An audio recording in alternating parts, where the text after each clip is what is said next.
Welcome back to One Bills Live, Day 11 camp coverage here at St. John Fisher. Chris Brown, Steve Tasker, joined with third-year offensive lineman O'Cyrus Torrence, better known to his teammates as Cybo. And can you believe it's year 3 already, man? Yeah, it came around real fast. I can't really real, but I'm glad it's here, enjoying the time here at St. John Fisher, just enjoying my third camp and ready to get the season started. Yeah. For real. Yep. How has it been coming back here this year? Man, you've really been fortunate. I don't know, fortunate, whatever you stepped right into the starting lineup. Stepped in, and you got as a rookie. Virtually almost the 4 of the 5 guys. With exception Mitch Morse was there for a year. Yeah. You got the same guys around you in the huddle, every snap, every game. It's like, family circus over there. I feel like that's the dream of a younger lineman coming in the league, being able to play with the same set of guys. Like what you said, only guy that changed really was Mitch. Yeah. And since my rookie year, we kept the same 4, same right tackle. Just being able to play with the same guys, the offensive line is very important because you get to learn how the guys work. You get to play on the same side of the guys. You listen to how the communication sounds, and it just keeps sounding so familiar that it just comes second nature. And I feel like that's the part of the season. Even though the season ain't started, that's what we feel like we're at already. Feel like we in season form of communication already. It's just a good feeling. And as much as you guys on the O-line value continuity, you need a coach to keep it fresh for you. How does Coach Cromes and Coach Gund kind of keep every day interesting? I mean, you all have good work ethic to begin with. It's not like you guys need to be prodded, but you know what I'm saying. Yeah. Look, you get to week 15, coach needs to keep it interesting. How does Coach Cromer and Coach Gund keep it interesting for you to keep you guys engaged and on point? I feel like he give us time to just be ourselves in meetings.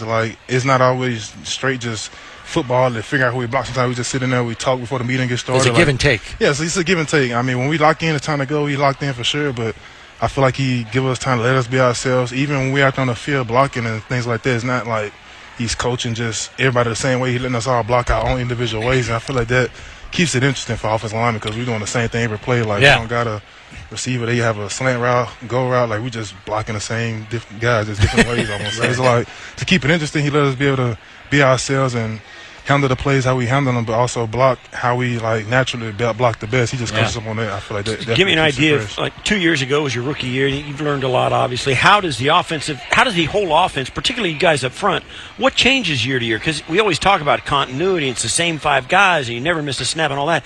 But the offense does evolve little by little. What do you notice that evolves for you guys? I mean, can't be running the same plays you ran 2 years ago. There's some change, right? Or it's like we change. We run the same plays. We make it look different. Right. It's I feel like that's one of the bigger changes come since being here. I'm learning more. So not just the plays you're running, but learning the formation, running the plays out of. So I feel like that's part of one of the same play, different personnel. Yeah, different same play, different motion. Yeah, making this play look like the next 3 plays you're going to run. The next 3 plays is a completely different concept. Right. So I feel like that's one of the things I feel like we as a team, as offense coaches, we focused in on a lot and changed up, and I feel like that's what keeps us fresh and well oiled up and being able to work the same techniques but doing them to complete a different goal of the play.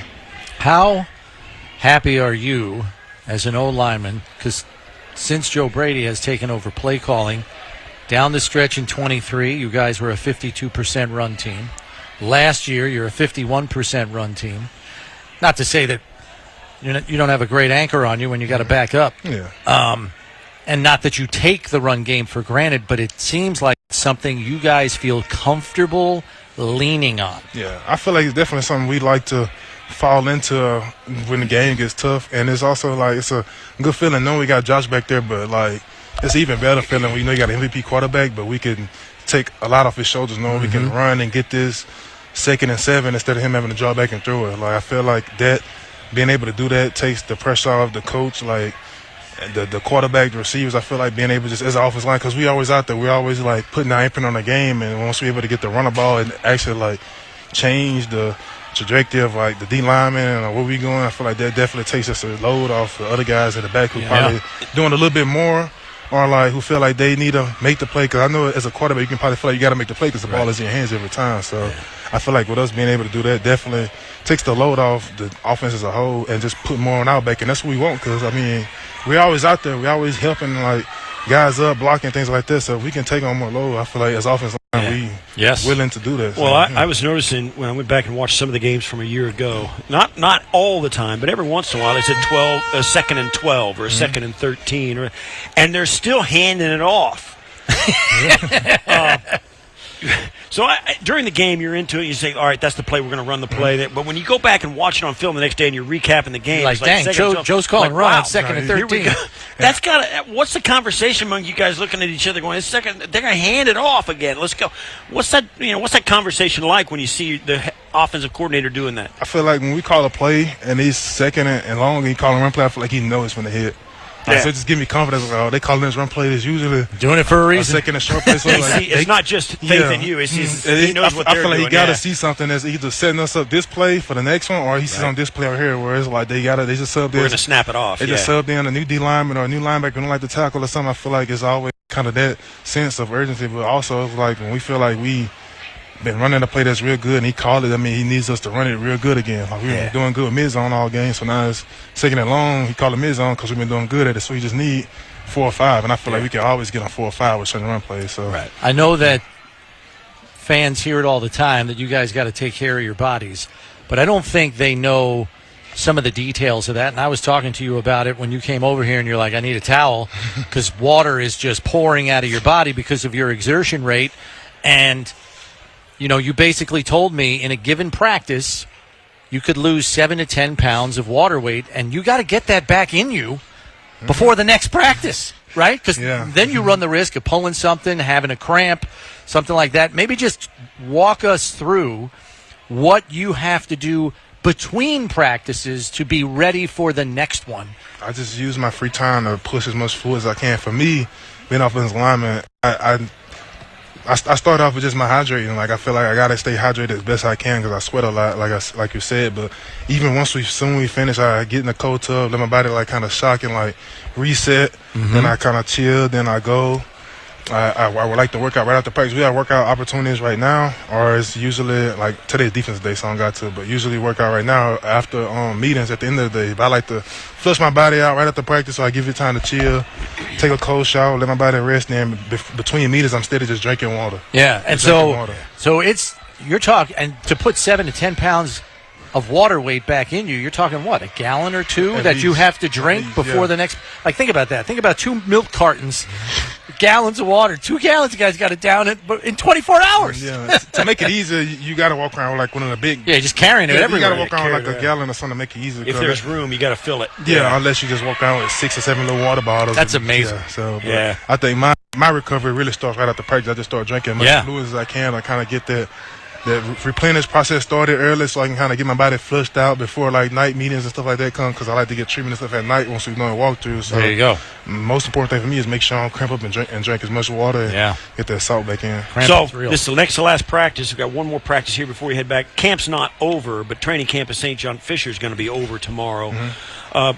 Give us an idea of your take on going away to camp, being here, because this is in the last 2 weeks we've seen a lot of stuff going.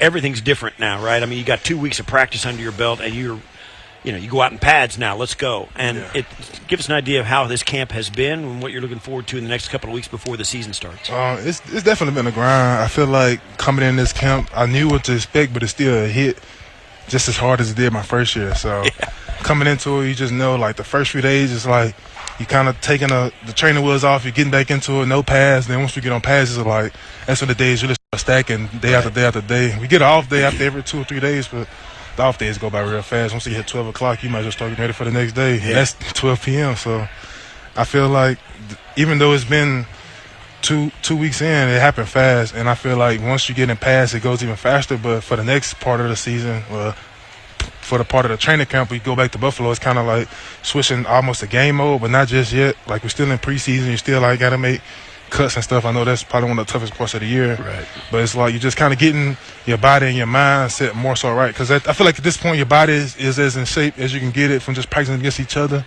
Because we know each other. We know the D-line moves. So I feel like you can only make yourself better so much when you're practicing against the same teammates. So I feel like at this point it's more so getting the mental part ready for like the conditions of the games, the fans, the crowds, all the extra things that happens along with being in like the game time setting. So I feel like the next part of the camp is more so like the mental part of getting ready for the long season that's ahead of us. Right. Last one I have for you. a lot of fans come out here and try to watch some of the new arrivals, some of the younger players on the roster, and they don't see them every day like you do. So who's a young fella in the O-line room that's kind of caught your eye either on practice tape or out here live that you say, you know what, that kid's got something? I'll probably say Chase. Okay, Chase Lunt. Yeah, Chase Lunt, the new tackle we got in. Just seeing him come in every day. He's quiet, kind of similar to I was. I didn't talk that much coming in. Well, when you're a rookie, you're not supposed to say much, right? As they tell you, you just kind of say yes and keep it pushing, whether it's a right or wrong. But I I just kind of noticed the small things. I feel like every day, coach, he mess up. I mean, as a rookie, you're going to mess up something every day, but I feel like the main thing here is not mess up the same thing twice in a row, and I feel like that's one of the better things he's done. Like, he have one problem, and coach harp on it today, he fixes the next day, but he might have a different problem, but there's something different for the coach to fix. You see progress with him. Yeah, you see progress with that. If you can coach something up and get it fixed the next day that you messed up the day before, I feel like that's what coaches want to see, and what makes you an NFL player, being able to make those adjustments. Because in the game, for the most part, coach ain't finna talk to you between every rep after you lose, so you got to know how to fix those problems yourself. So I feel like being able to do that in this setting, going against the same guys every day, being nervous coming out of practice, I feel like that shows that you got the will and like the do of an offensive lineman. In problem solver. Yeah. So even in your third year, if you run out of problems to fix, you're probably doing pretty good, right? Yeah. I ain't get to that point yet. Yeah, right? Yeah. Well, it's looking pretty Thanks, good so Silo. far, man. It's a heck of a first two seasons. Good luck staying healthy this year and making the third season every bit as good, if not better. That's O'Cyrus Torrence joining us here on One Bills Live. We'll take a break and be back with more. It's brought to you by Kaleida Health. This is Buffalo Bills Radio.